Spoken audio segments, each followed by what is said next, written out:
Which wires go to which terminals on an oven fan motor on model ZCM5200W? Am replacing fan motor and forgot which way round they go. Hiya, how many wires do you have? What colors? Thanks. There are 2 wires, both colored white. Hiya, thanks for that. Sorry for the delay in getting back to you, only just got home.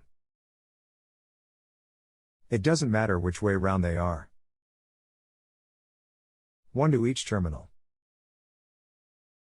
The motor isn't polarized, so no matter which way you connect the wires, the motor will run properly. Connect it up, try it. Hope this helps. Let me know if you need more help. Thanks. I presume you mean the 2 terminals side by side.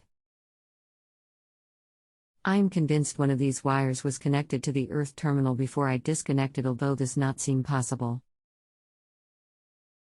Hiya, if you only have 2 wires, then they are the motor wires. If you trace them back, the earth wire would join to another earth wire and be earthed to the casing. However, this would mean you have 3 wires. Thanks. If you have a home improvement or appliance question and want to chat with an expert now, visit justanswer.com/ythi.